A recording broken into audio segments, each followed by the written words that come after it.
In recent years, the Horn of Africa has become one of the most important regions in global politics.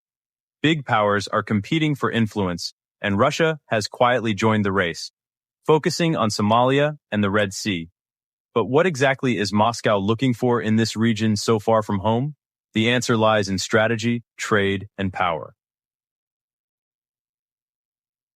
During the Cold War, the Soviet Union had deep connections in Africa.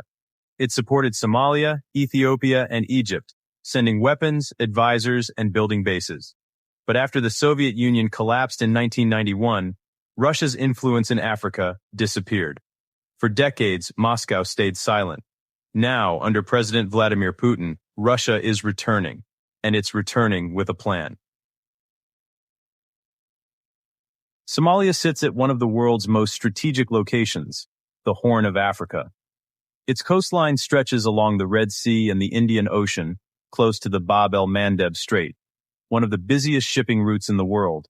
Every year, millions of barrels of oil and billions of dollars in trade pass through these waters. Whoever has influence here has power over global trade. That's why world powers like the United States, China, Turkey, and the United Arab Emirates have already established military bases nearby. Russia doesn't want to be left out.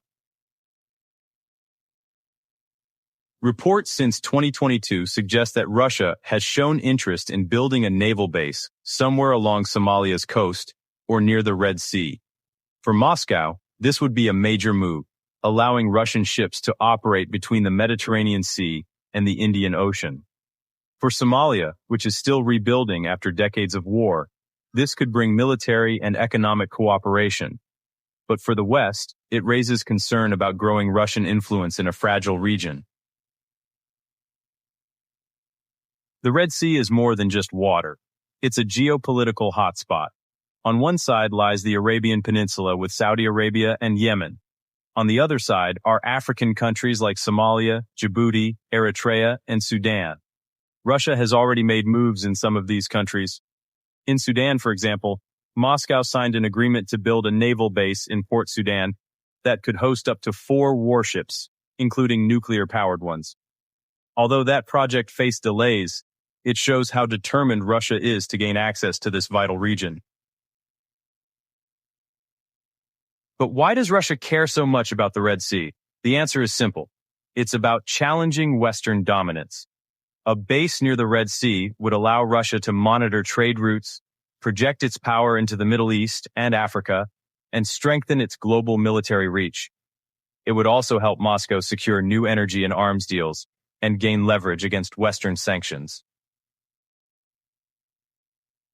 Russia's interest in Somalia isn't only military. It's also economic and political. Somalia's land and sea are believed to hold oil, gas, and minerals. Many Western companies hesitate to invest because of insecurity, but Russia is used to operating in risky environments. Across Africa, Russian companies, often linked to the Kremlin, have won mining and energy deals in countries like Mali, the Central African Republic, and Sudan. Somalia could be next. There's also a diplomatic goal. African countries together make up almost 1/3 of the United Nations. Their votes matter. By building relationships through military and economic support, Russia can secure allies who back its global positions, especially regarding Ukraine and Western sanctions. For Somalia, working with Russia could mean new investment and training opportunities.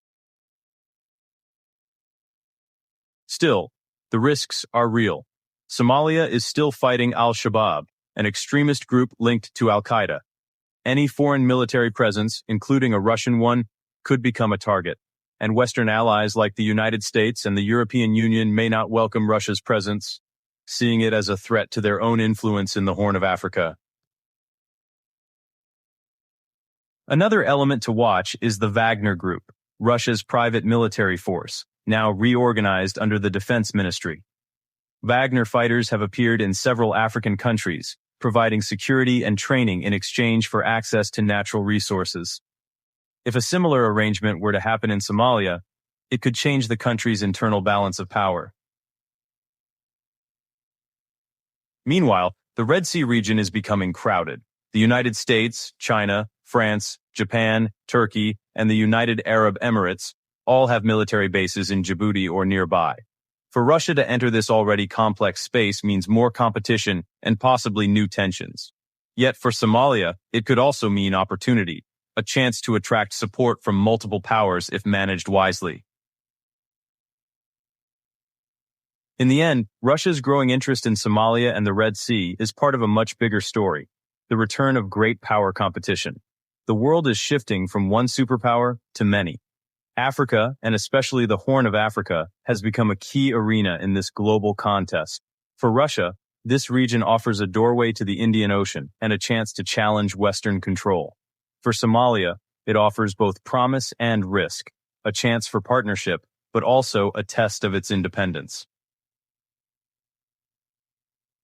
The Red Sea, calm and beautiful on the surface, hides deep waves of geopolitical struggle beneath. And as Russia makes its move, the world will be watching closely to see how far Moscow is willing to go, and how Somalia will navigate the storm.